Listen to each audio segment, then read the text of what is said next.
ಗರ್ಭಿಣಿಯೊಬ್ಬರು ಅನುಮಾನಾಸ್ಪದ ರೀತಿಯಲ್ಲಿ ಸಾವನ್ನಪ್ಪಿರುವ ಘಟನೆ ಹೆಣ್ಣೂರು ಪೊಲೀಸ್ ಠಾಣಾ ವ್ಯಾಪ್ತಿಯಲ್ಲಿ ನಡೆದಿದೆ ಅಂತ ಹೇಳಲಾಗ್ತಾ ಇದೆ. ಬಟ್ ಯಾಕೆ ಆ ಮಹಿಳೆ ಸಾವನ್ನಪ್ಪಿದ್ರು ಅನ್ನೋದು ಸದ್ಯ ಇರುವಂತಹ ಪ್ರಶ್ನೆ.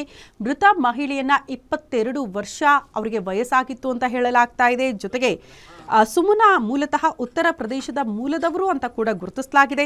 ಪತಿ ಶಿವಂ ಎಂಬಾತನ ಜೊತೆಗೆ ಬಾಡಿಗೆ ಮನೆಯಲ್ಲಿ ಅವರು ವಾಸ ಮಾಡಿಕೊಂಡಿದ್ರಂತೆ.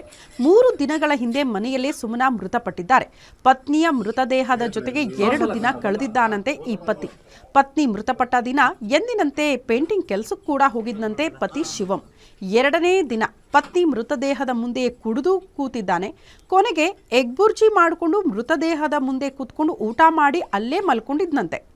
ಅದಾದ ಬಳಿಕ ಮನೆಯಿಂದ ವಾಸನೆ ಬಂದಾಗ ಸ್ಥಳೀಯರು ಅದನ್ನು ಗಮನಿಸಿದ್ದಾರೆ. ಸ್ಥಳೀಯರಿಗೆ ವಿಷಯ ಗೊತ್ತಾದ ಕೂಡಲೇ ಪತಿ ಎಸ್ಕೇಪ್ ಕೂಡ ಆಗಿದ್ದಾನೆ. ತಕ್ಷಣ ಅಕ್ಕಪಕ್ಕದವರು ಪೊಲೀಸರಿಗೆ ವಿಷಯ ಮುಟ್ಟಿಸಿದ್ದಾರೆ. ಸ್ಥಳಕ್ಕೆ ಹೆಣ್ಣೂರು ಪೊಲೀಸರು ಭೇಟಿ ನೀಡಿ ಪರಿಶೀಲನೆ ಕೂಡ ಮಾಡಿದ್ದಾರೆ. ಹೆಣ್ಣೂರು ಪೊಲೀಸ್ ಠಾಣಾ ವ್ಯಾಪ್ತಿಯಲ್ಲಿ ಈ ಕುರಿತು ಪ್ರಕರಣ ಕೂಡ ದಾಖಲಾಗಿದೆ.